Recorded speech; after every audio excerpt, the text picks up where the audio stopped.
Well, good morning. Welcome back to Temple of the Holy Beard. I'm Pastor Dave, and it's good to have you with us here today.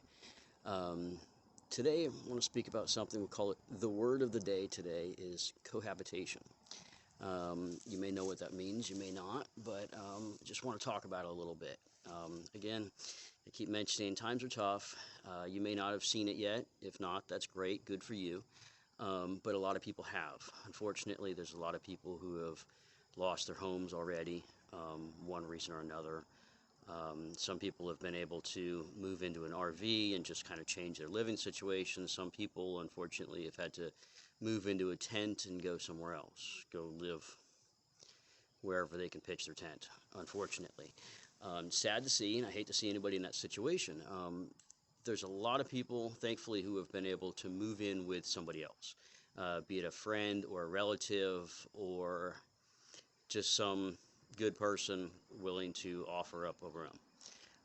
And so cohabitation, of course, just simply means living together.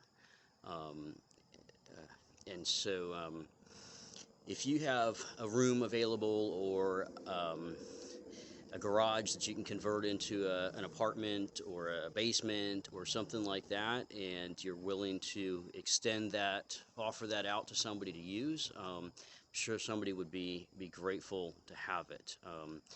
I'm hearing a lot of stories of people who are moving in with relatives, whether it's grandparents, parents, children moving in with parents, parents moving in with children, aunts, uncles, cousins, whoever, cohabitating, moving in together because things are getting tough. For people that rent prices are going up. Fees are being added in out of nowhere.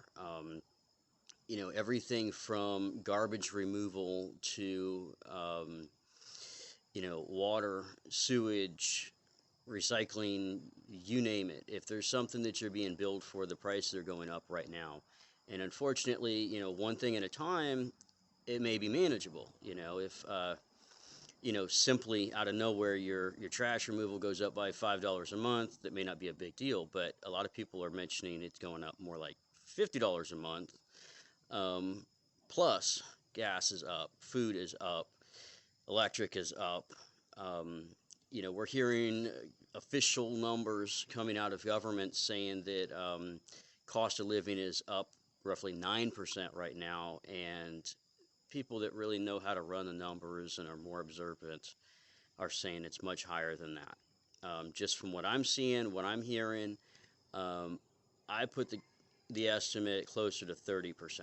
Now, I mean, think about it. I don't know what your personal financial situations are, but if you're on a budget, whether you're retired or just money's tight. Money's tight for everybody on a good day, I'm sure. But then when you start throwing in 30% inflation, who can afford that out of the blue just to start spending 30% more money just to live? That's ridiculous. So people are cutting corners, cutting their budget where they can. Unfortunately, a large number of people have been cutting out automotive insurances. So if you can afford to keep yours going, because the person who hits you may not have insurance. And at least at a minimum, liability. That way if you cause an accident, it will cover what you're responsible for. You just got to figure out how to repair or replace your own vehicle. Which is not cheap either. Used car prices are up. New car prices are really up, if you can find one. Shortages on parts left and right is just ridiculous. And I mentioned in a previous video, I believe it was 900,000 General Motors vehicles are sitting in lots around the country waiting for one part or another. Those are brand new vehicles from the factory that cannot be used because they're missing something. Same thing, hearing reports all over the country of auto repair shops with their lots full because people are bringing vehicles in, something needs to be fixed, and they can't get parts. It goes back to what I'm saying, DIY, help your neighbor. If you're able to let somebody move in with you who's in need, do it. Maybe times are tough. Maybe they lost their job. Maybe they can't afford to pay a whole lot in rent. But they can make up the difference in something else, in labor. You know, if you have a garden going, maybe they can put some time into pulling weeds, clean your house, whatever else, while you're at work. These people, people can help you out if they're, you know, DIYers. Maybe they can fix things that you have in your house. Maybe they can build something that you can sell and, make a little bit of money. Um, there's a lot of things that can be done. It's just up to your imagination, your willingness to try. And I know it's uncomfortable to bring in somebody new. It's uncomfortable to, to rent out to a stranger, especially. But keep an eye out for family members first. Good friends. If somebody's in need and you can help, try to help them. There's people that like to cohabitate just because they're social people. There's other people that's their last resort. If they don't have somebody that they can move in with, they're going to be the next tent getting pitched in the woods. And that's rough. And, if you lost your job and you lost your house because you lost your job and everything's spiraling down, and then you're living in a tent somewhere, it's really tough to dig your way out of that. It's just, try to help somebody out if you can, even if it's, helping them find a job. There's places all over the place that are hiring. It's ridiculous, people saying that they can't find a job, because I hear help wanted signs everywhere. But then you get people that accept a job, they seem happy to take it, and they quit a couple hours in. If you're not serious about taking a job and staying there, just don't take the job. That's making employers not want to hire anybody, because, why should I hire you if you're just going to quit in 2 weeks like the last guy did? Well, 2 hours. A lot of people are quitting in the first hours or days, which sounds like they're just trying to stay on the unemployment payroll. They worked just enough to say that they had a job, but it didn't work out, so they need unemployment for another 6 months. People are learning how to scam the system left and right. But an ethical person would put every effort into taking care of themselves first. Try to help out, like I said, friends and family members as you can, and if needed, look for the services that are out there before you just give up. There's a number of people also that I talk to, that I hear about, that they lose their job, they don't know what to do. They try to take on that entire burden by themselves, and pride will not allow them to ask for help. I get it. I do. I really do. But if you're in that situation, or know someone who is, find that phone number. Most states have a single phone number, a push button for you to contact to see what state services are out there. There's a number of federal services out there too. Just don't be one of those people that take advantage of it. That's where the pride comes in. Take it because you need it, while you need it, but use that as a stepping stool to help you get by until you're able to make do for yourself. If you're out of work, make it your job to find another job. What I mean by that is, wake up normal time. If you normally wake up at 5 o'clock, wake up at 5 o'clock. Make yourself a cup of coffee. Sit down on the computer or the smartphone or something. Go on every job board that you can find. Make a list of every job board you can think of. Put a profile out there. Put your updated current resume on there. Polish that resume up as best you can. Put everything on it. You don't want to miss anything, because something you don't put on there might make all the difference.